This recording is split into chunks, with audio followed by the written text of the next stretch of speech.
सारे विचार मस्तिष्क पर आक्रमण करते हो तो उन आक्रमण को नियमित और संयमित करके किसी एक विचार को मुख्यता देते हुए अपनी बात रखना बड़ी मेहनत का काम होता है। 10-15 मिनट से मैं यहाँ पर बैठा था। मैं सोच रहा था कि बोलूँ तो किस विषय पर बोलूँ। बोलना तो है, तो आत्मा के ऊपर बोलूँ कि मुमुक्षुओं के ऊपर बोलूँ कि परम मुमुक्षु अरहंत परमेष्टि के ऊपर बोलूँ।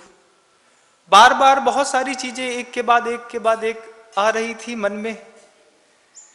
हर विचार कहता है मुझे बोल दो, मुझे बोल दो, मुझे बोल दो। अब मैं सबको कुछ बहुत सारी चीजों को रोक करके किसी एक कथानक या विषय वस्तु को साथ में लेकर के और अपनी बात का प्रवाह आगे करने का प्रयास करूं। बात तो ग्रंथों की और संतों की है, हम तो निमित्त मात्र हैं किसी भी बात को यहाँ से वहाँ तक रखने के लिए। याद आती है मुझे एक कहानी जो काल्पनिक भी हो सकती है, लेकिन आज के वर्तमान जीवन में बहुत ज्यादा उस कथानक की जरूरत है। एक बहुत विशाल मंदिर बनवाया पूर्वजों ने, अति विशाल, देखने में भव्य, पाषाण का और लकड़ी की मजबूत शीशम की कारीगरी वाली वेदियां, उसमें सोने का काम, उसमें जिनेंद्र देव की अरहंत परमेष्टि की सिद्ध परमेष्टियों की प्रतिमाएं, और उसके बाद सोने चांदी से भरा हुआ वह मंदिर था। प्रतिदिन लोग आते, पूजा करते, अभिषेक करते, धर्म ध्यान करते और चले जाते। मंदिर का स्वामित्व किसी एक के पास था। मंदिर में सब आते, मंदिर में सब आते, सब पूजा करते, सब अभिषेक करते, शांति धारा करते, माला फेरते, स्वाध्याय करते, चले जाते। लेकिन स्वामित्व किसी एक व्यक्ति का था। मंदिर की मलकियत किसी एक व्यक्ति के नाम पर थी। पूर्वजों का, उनके पूर्वजों का मंदिर होगा। तो वसीहत लिख गए, वसीहत लिख गए बंधुओं। मंदिर बना करके बहुत ऊंचा शिखर बनाया और वसीहत में लिख गए, ये अपने पूर्वजों का मंदिर है, इसे संभाल कर रखना। ये अपने पूर्वजों का मंदिर है, इसे संभाल कर रखना। और भविष्य में जब कभी इस मंदिर के ऊपर या तुम्हारे ऊपर आपत्ति आए तो मंदिर के शिखर में 50,000 सोने की मुद्राएं रख दी गई हैं, उसको निकाल करके अपना काम कर लेना। पूर्वजों की कितनी अद्भुत व्यवस्था होगी। जिनालय बनाया, जिनबिंब स्थापित किए, मंदिर बनाया, शिखर बनाया बहुत बड़ा, और उस शिखर पर 50,000 सोने की, शुद्ध सोने की मुद्राएं रख दी कि मान लो आज हमारे पास संपत्ति है, कल वो संपत्ति नहीं रही, पाप कर्म का उदय आ गया और आगे आने वाली पीढ़ियों के पास धनोपार्जन नहीं हो पाया, या फिर हमारी ही जो पीछे आने वाली संतानें हैं, पीढ़ियां हैं, वो अगर भोजन या पानी के लिए अपना व्यवस्था नहीं कर पाई तो पूर्वजों को चिंता हुई बंधुओं। उन्होंने मंदिर के शिखर पर 50,000 सोने की मुद्राएं लगा दी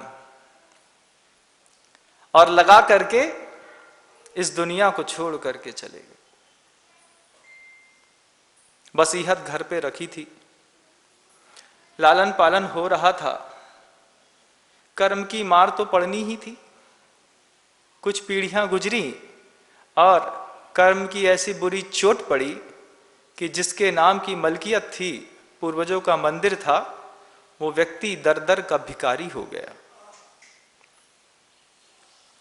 उसने एक मुनि महाराज गए, मुनि महाराज के मंदिरों में जाकर के, ऐसे यहां पर हम सब बैठे हैं, ऐसे ही वो पहले सेठ था, वहां गया, महाराज दान का उपदेश दे रहे थे, उसके पास संपदा भी बहुत थी। महाराज ने कहा, भाई यहां पे संत निवास हो, विहार की व्यवस्था हो, साधुओं के निहार की व्यवस्था हो, धर्म ध्यान करने के लिए साधु संत रुक सके, ऐसी कोई अनुकूलता यहां पर बना दो। क्योंकि मंदिर तो था लेकिन संत निवास नहीं था। यहां पर तो संत निवास है ना, यहां तो है, ये तो बहुत अच्छी बात है। वहां संत निवास नहीं था उस मंदिर पे। महाराज जी आए तो बोले कि भैया संत निवास और बना लो। वो कहता है, महाराज कुछ है नहीं घर के अंदर। क्या कहता है? महाराज घर के अंदर कुछ है नहीं, परिस्थितियां ऐसी है कि बस आप तो आशीर्वाद दो, भले बासी ही सही, लेकिन खा करके पेट भर जाए।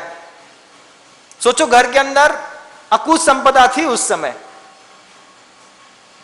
घर के अंदर अकूत संपदा, लेकिन दिगंबर गुरुओं के सामने थोड़ी सी मायाचारी और थोड़ा सा झूठ बोल गया। महाराज आए हैं, पता नहीं कितना खर्चा कराएंगे, 2-5-10 लाख रुपए मान लो उन्हें संत निवास बनवा दिया, ये तो आगे चले गए, पैसे तो हमारी आंट के लगने वाले। तो महाराज ने बोला, महाराज को टरकाने का सबसे अच्छा उपाय क्या है? बोले, और क्या उपयोग करो। 5 पाप ऐसे हैं बंधुओं, जीवन जीने के लिए सबसे ज्यादा सरलता बनाने का कोई काम करता है तो पाप करते हैं। 5 पाप। कहीं से आओ और कोई पूछे बेटा कहां से आ रहे हो, और सत्य बोल दो, तो फिर सोचो क्या होगा। रात में 2 बजे लड़का घर के अंदर आ रहा है, माँ या पिता उठकर पूछे, बेटा 2 बज गए, कहां से आ रहे हैं? तो बेटा क्या सत्य बोलेगा? झूठ बोलेगा। झूठ क्या करता है? झूठ एलोपैथी की दवाई के जैसा है बंधुओं, तुरंत खाओ तुरंत आराम देता है, और बाद में जाकर के जब पीड़ा देता है तब समझ में आती है। तो झूठ सुविधा पैदा करता है, हिंसा सुविधा पैदा करती है। इस सृष्टि में रहने वाले जितने भी गृहस्थ हैं, 5 पाप उसके लिए सुविधा पैदा करते हैं, तब वो 5 पाप को करते हैं।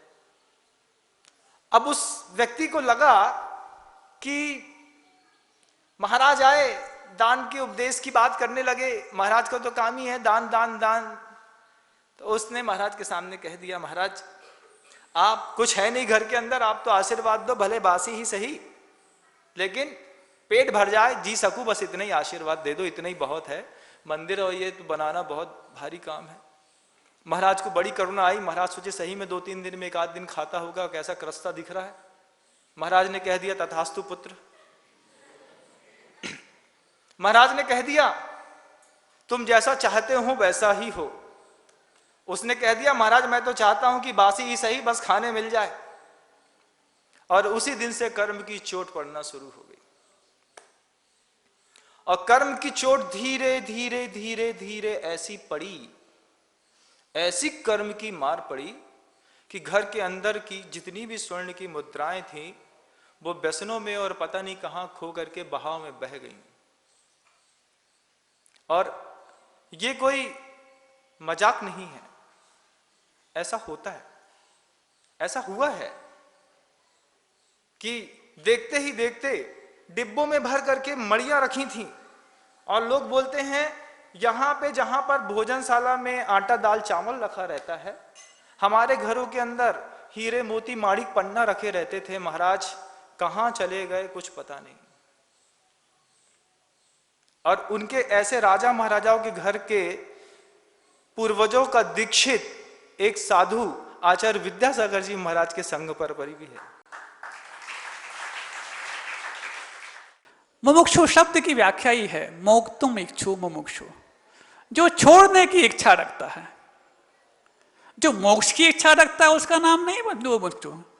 यदि हमने मोक्ष की इच्छा रखने वालों को मुमुक्षु मान रखा है तो अभी आपको संस्कृत भी पढ़ना अनिवार्य है और उसके सही शब्दार्थ, अन्वयार्थ, भावार्थ सही तरीके से टटोलने की आवश्यकता है। जो छोड़ने का इच्छु है, जो छोड़ने की इच्छा रखता है, महाराज हम तो बहुत कुछ ज्ञान को जोड़ने की इच्छा रखते थे,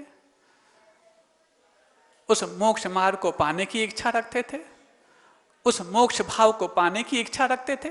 यहां पाने की बात ही नहीं है, शब्द सा उसका अर्थ है कि छोड़ने की इच्छा रखते हो तो तुम मुमुक्षु अवश्य हो। तो परम मुमुक्षु तो कल आपकी नगरी में पधारे हैं, दशम तीर्थंकर शीतलनाथ भगवान के 10 प्रतीक के रूप में। अब क्या छोड़ें महाराज?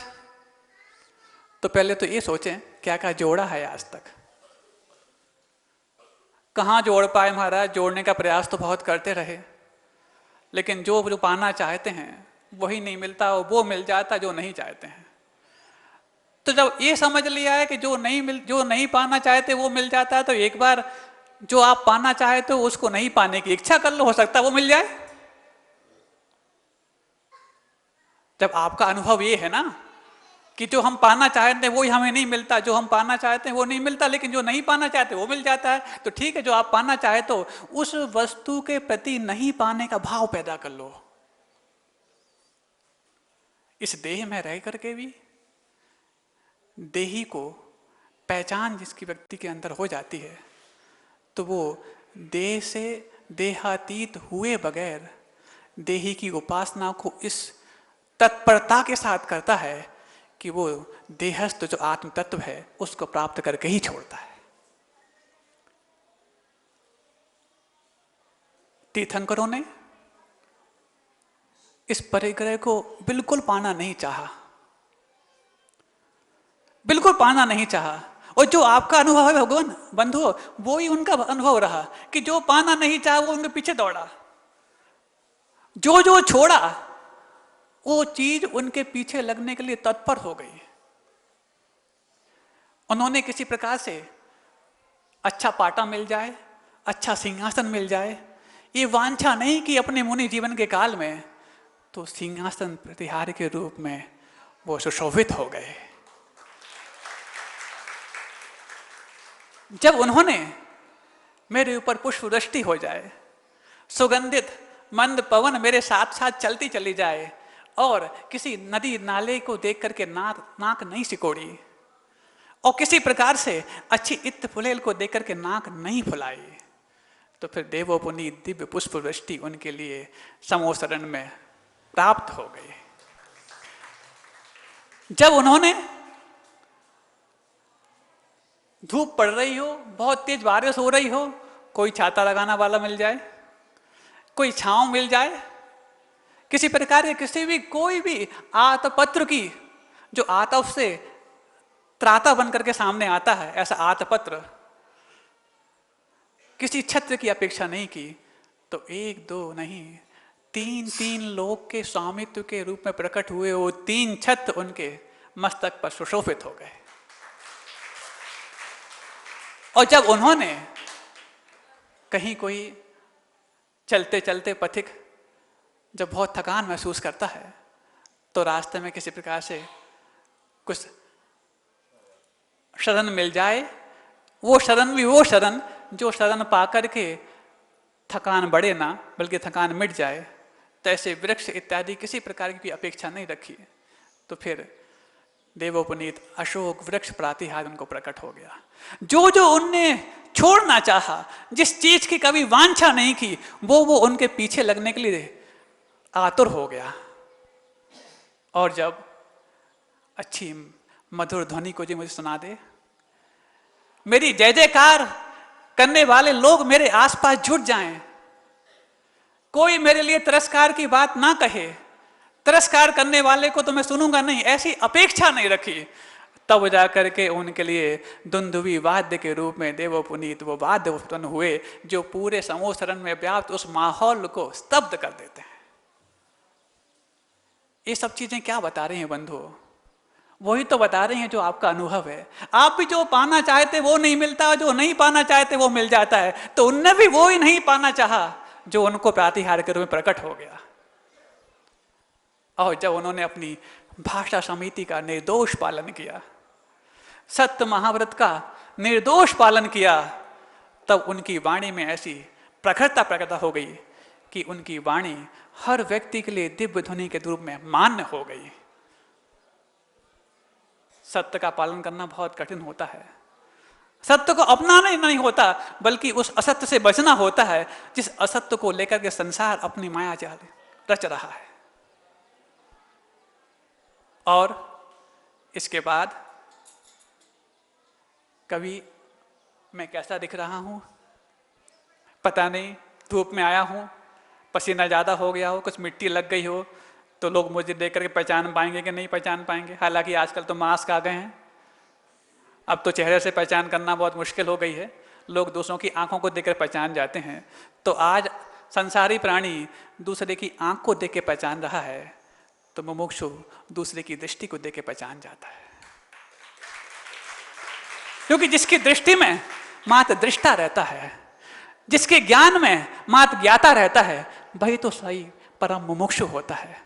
और ऐसा ही मुमुक्षु जो होता है वो अपने उस तुम इच्छु की भावना को साकार करने में लगा रहता है। और इतना सब कुछ होते हुए भी जब उनके अन्य प्रातिहारों की पूर्ति नहीं हुई तो कुछ चीजें और रह जाती हैं जिनको छोड़ने के बाद ही सब कुछ। तो वो उन्होंने जब उन दर्पण की अपेक्षा नहीं रखी कि मेरा चेहरा उसमें देख करके मैं अपने आप को संभाल लूं, तो ऐसा भामंडल प्रातिहार प्रकट होता है कि उसमें उनके नहीं, 3 लोक के समस्त प्राणियों के 1-2 भाव नहीं, 7-7 भाव दिखने लग जाते हैं।